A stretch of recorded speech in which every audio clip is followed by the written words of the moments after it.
शक्ति, मां शक्ति,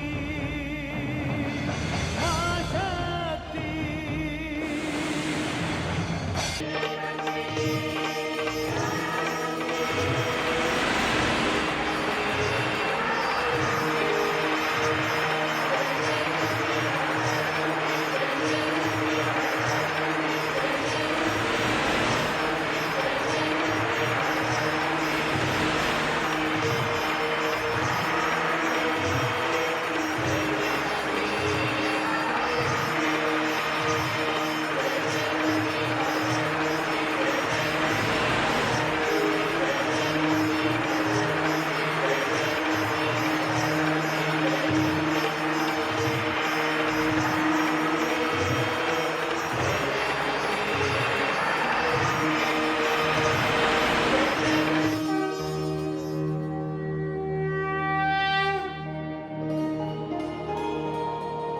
हे देवी भुवनेश्वरी, आज मुझे ज्ञात हुआ कि आपके हर संकेत के पीछे लोक कल्याण के कई कारण छिपे हैं।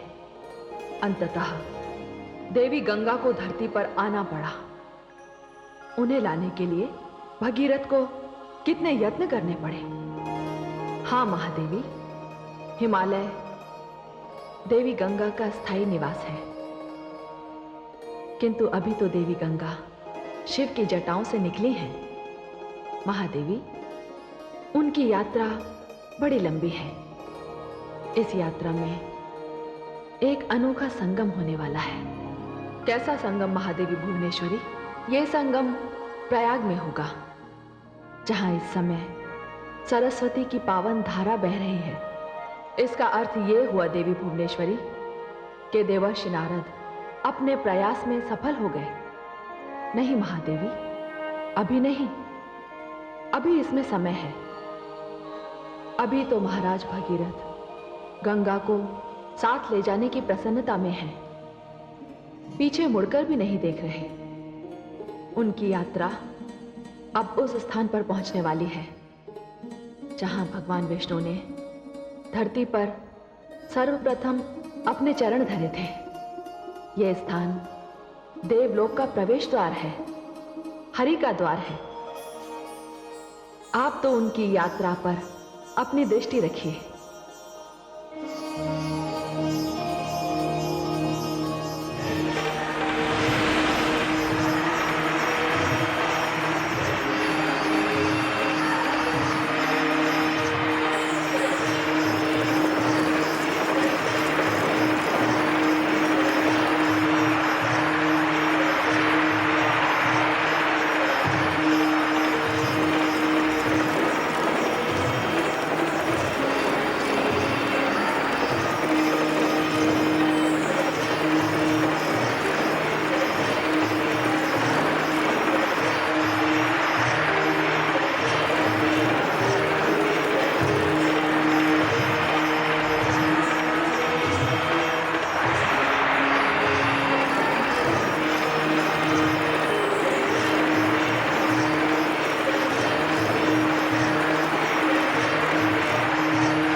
ये तो वैसा ही प्रकाश है तो पद्मनाभ भगवान श्री विष्णु के नखों से निकलता रहता है। अवश्य ही नीलकंठ के चरण पड़े हैं, अन्यथा ये प्रकाश ना होता।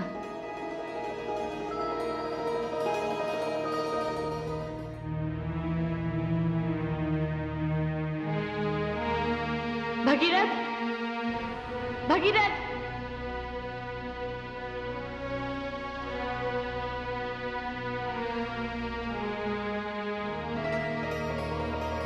इस स्थान की परिक्रमा किए बिना तो मैं यहां से जा ही नहीं सकती।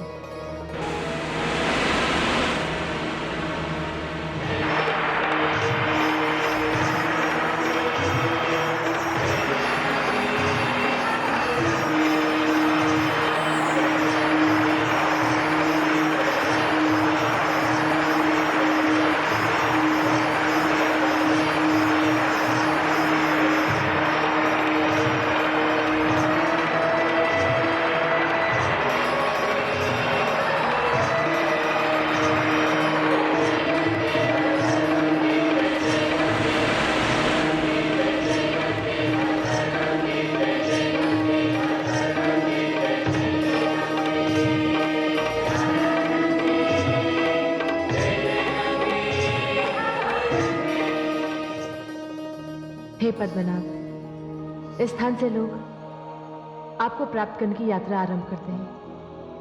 आज आपके चरण पखार कर मैं धरती की यात्रा प्रारंभ कर रही हूं। मेरी जलधारा सदैव इस स्थान पर आपके चरण पखारती रहेगी। इस स्थान पर आकर मेरी पूजा करने वाला आपकी कृपा से सद्गति को प्राप्त होगा। यह स्थान हरिद्वार एक महान तीर्थ बन जाएगा।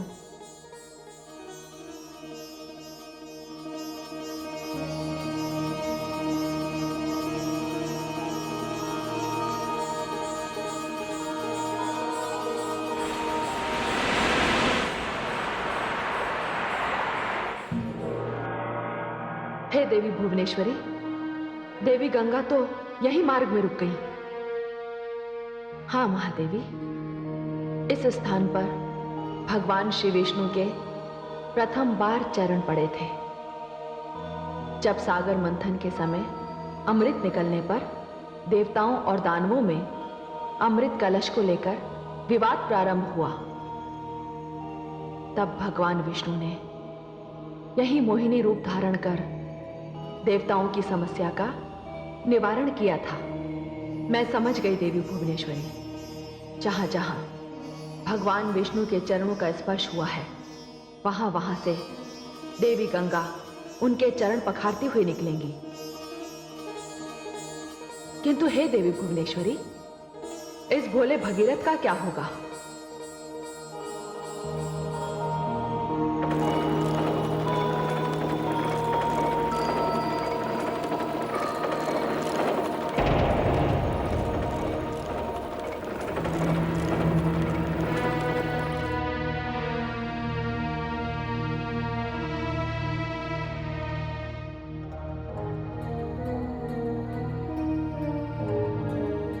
माते गंगे, माते गंगे, माते गंगे, माते गंगे, माते गंगे, माते गंगे। हे माता, मुझसे ऐसा कौन सा अपराध हो गया? मुझसे ऐसी कौन सी भूल हो गई माते, जिसके कारण आपने मुझसे रुष्ट होकर अपना मार्ग बदल दिया? माते गंगे, आपने तो मेरे पीछे पीछे मेरे साथ चलने का वचन दिया था। हे माता, निश्चय ही मुझसे अनजाने में कोई अपराध हुआ है। यदि ऐसा हुआ हो तो मेरा अपराध क्षमा कीजिए माते। मुझे दर्शन दीजिए, मुझे दर्शन दीजिए माते, मुझे दर्शन दीजिए।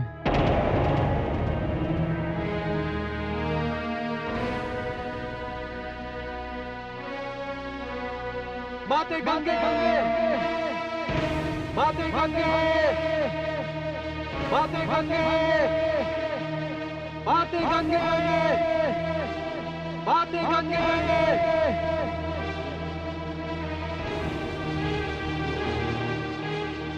हे माते, मेरी ध्वनि का मुझ तक लौट आने से ऐसा लगता है कि जैसे आपने मेरी प्रार्थना को ठुकरा दिया। कदाचित आपको ज्ञात नहीं है माते कि मैं अपनी राजधानी से प्रण करके निकला हूं कि जब तक अपने पितरों का उद्धार होते देख नहीं लूंगा, अपने नगर लौट कर नहीं जाऊंगा माते। लौट आइए माते, आप जहां कहीं भी हैं लौट आइए। माते गंगे, माते गंगे, माते गंगे, माते गंगे, माते गंगे, माते गंगे।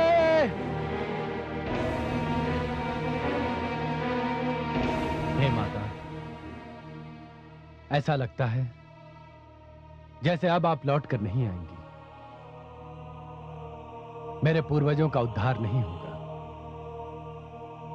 और माता, अब इस विषय में मैं किसी से कुछ भी नहीं कहना चाहूंगा। लगता है मेरा भाग्य भी मेरे पूर्वजों जैसा ही है। हे माता, अब तो इच्छा होती है कि मैं अपने प्राणों का अंत कर दूं। हां, मैं अपने प्राणों का अंत ही कर दूंगा।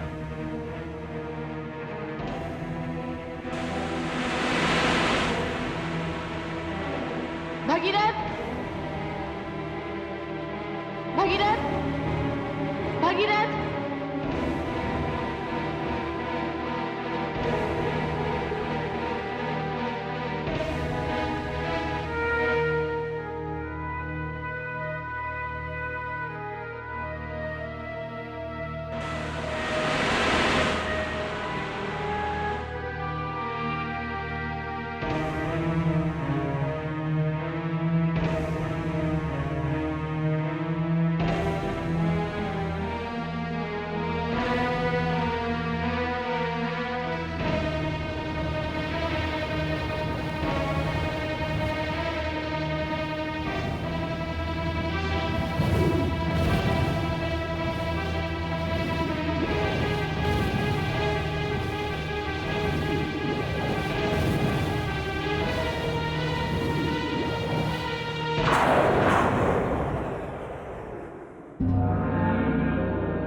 हे देवी भुवनेश्वरी, ये कैसा अनर्थ होने जा रहा है। देवी गंगा को तो ये ज्ञात ही नहीं कि भगीरथ ने मन ही मन क्या निर्णय ले लिया। मैं अभी जाकर देवी गंगा को सूचित कराती हूं। यदि वे अपनी इसी मंथर गति से चलती रहीं तो अनर्थ हो ही जाएगा।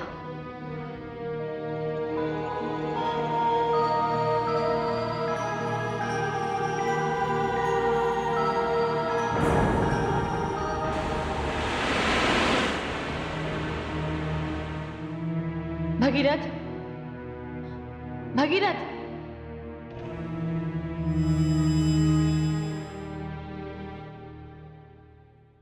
प्रणाम महादेवी। देवी गंगे, प्रणाम का शिष्टाचार छोड़िए और भगीरथ की रक्षा कीजिए। भगीरथ की रक्षा? क्या हुआ भगीरथ को? देवी गंगे, अपने पूर्वजों के कल्याण के लिए वो ये समझकर आगे बढ़ रहा है कि आप उसके पीछे पीछे आ रही हैं, किंतु आपको ना पाकर वो इतना निराश हो गया कि... मैं समझ गई महादेवी। भगीरथ जानता ही नहीं कि मैं कहाँ हूं और मुझे ना पाकर उसका निराश होना तो स्वाभाविक है। समय कम है देवी गंगा, शीघ्र उसके पास जाओ। प्रणाम।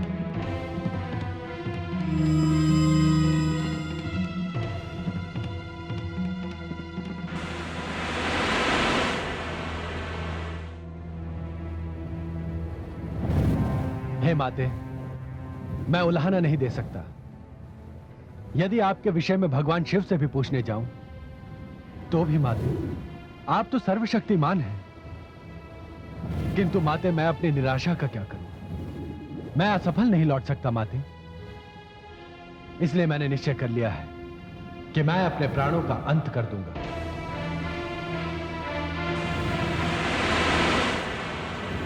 भगीरथ, ये क्या कर रहे हो? माते, आप? पुत्र भगीरथ, क्या तुम्हें मेरे वचन पर विश्वास नहीं रहा? पुत्र, ये मूर्खता से परिपूर्ण पग उठाने की क्या आवश्यकता थी? मैं तो सामने एक विशेष स्थान को देखकर उधर मुड़ गई थी। पुत्र, अन पर देवादिदेव भगवान शिव ने विषपान किया था। उसी स्थान पर भगवान श्री विष्णु ने मोहिनी रूप धारण करके अपने चरण धरती पर धरे थे। मैं तो उसी पावनता का स्पर्श करने गई थी। माते, मुझे क्षमा कर दीजिए। मैंने तुम्हें क्षमा कर दिया, किंतु भगीरथ, तुम मुझे साथ लेकर चल रहे हो तो एक बात ध्यानपूर्वक समझ लो। मेरा स्वभाव कौतुक भरा है। मैं जलधारा हूं भगीरथ। चंचलता मेरी विवशता है। यदि आगे भी चलते चलते मैं तुम्हारी दृष्टि से ओझल हो जाऊं तो भली भांति मेरा पता लगाना। मैं तुमसे फिर कहती हूं भगीरथ, मैं गंगा हूं, तुम्हारे साथ चल पड़ी हूं। पुत्र, मैं वापस नहीं लौटूंगी। तुम्हारा कार्य तो मुझे पूर्ण करना ही है। माते, मुझे क्षमा कर दीजिए, मुझे क्षमा कर दीजिए माते।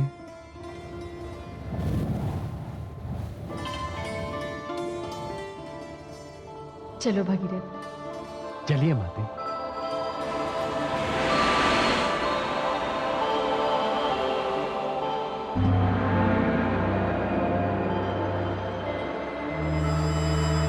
नारायण नारायण।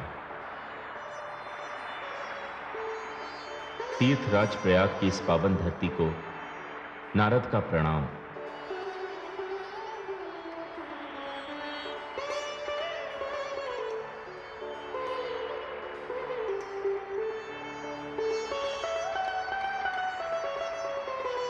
माते, माते,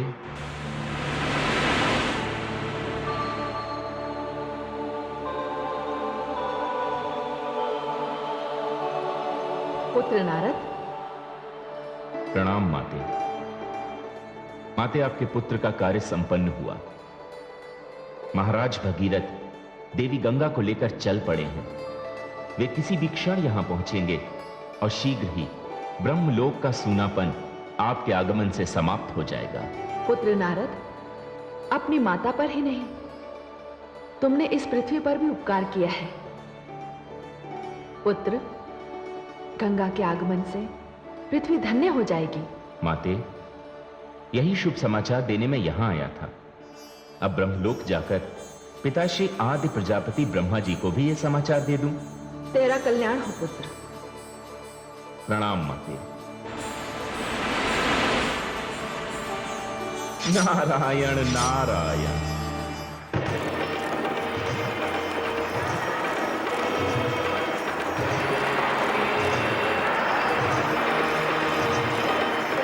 भगीरथ, भगीरथ।